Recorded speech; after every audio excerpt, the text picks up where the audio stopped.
Okay, next we'll show you another example. Here is a CMOS NOR gate. That's the logic symbol.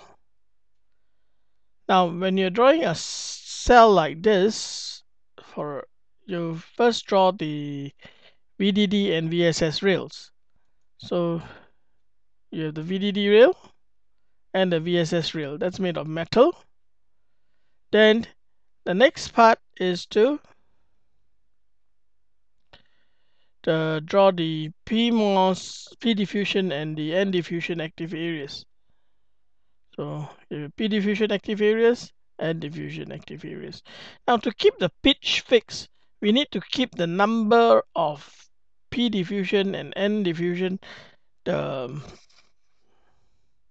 sticks that are stacked up between each other to be constant. So we will just, for our purpose, we'll have only one PMOS P diffusion and one N diffusion layer.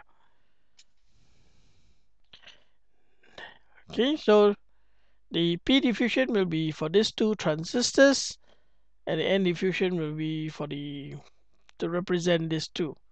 So next step is to put in the polysilicon. That's polysilicon A. So polysilicon A input is connected to a P transistor and an N transistor. So you see here in the case of CMOS, it is connected to a P transistor and a N transistor. So these two transistors are here, the P transistor and the N transistor. So instead of drawing two polysilicon gates, we just draw one. Similarly, for B, now we do the interconnections. You can start from the top or bottom or anywhere you prefer, but I would prefer to start systematically from the top towards the bottom. So from the top, VDD is connected to the PMOS transistor, which is connected to the gate of A. So this would be this point here. So I would have create a connection from VDD to the source of my PMOS transistor, which is connected to gate A. Now after which we have a shared active area between A and the PMOS of gate A and PMOS of gate B. So this is the shared active area, and after which you have your drain of the PMOS transistor connected to gate B, connected to out, and connected to the two NMOS transistors. So here that's what we're doing. We're connecting this point to this transistor. All right. And the other end of the NMOS transistor is connected to ground. So let's do that. Now, when doing so, we also have created this ground point. We also have grounded the source of the transistor, which is connected to the gate A.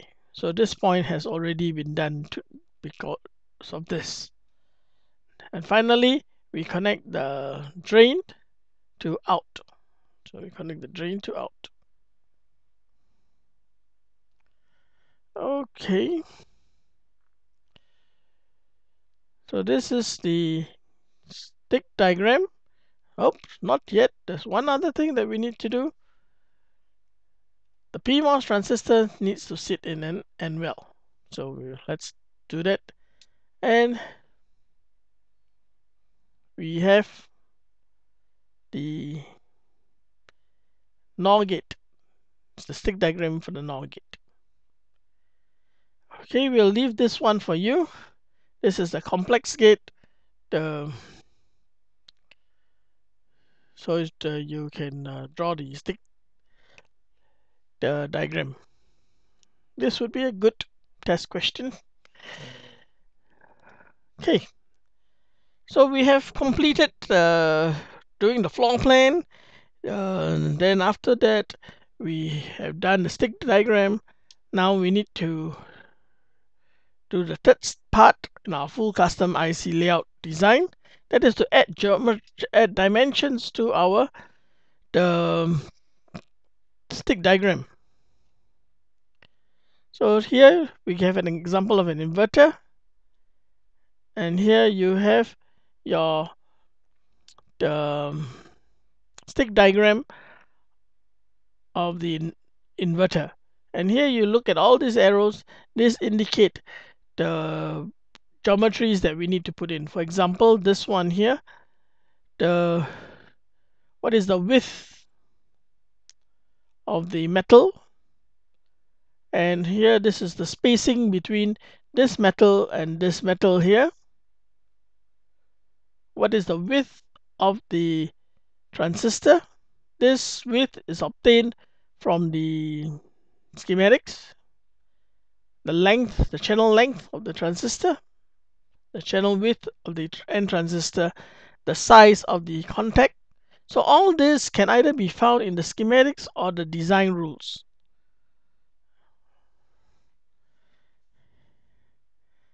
And finally,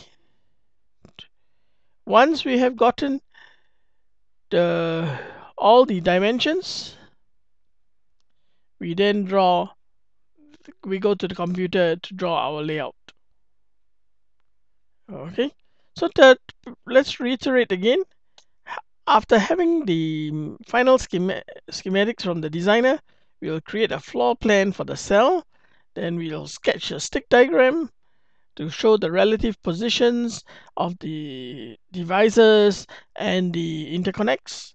Then we add geometry information onto our stick diagram so as to make it easier for us when we draw our layout. And finally, we draw the layout. That's it. See you again next time. Bye.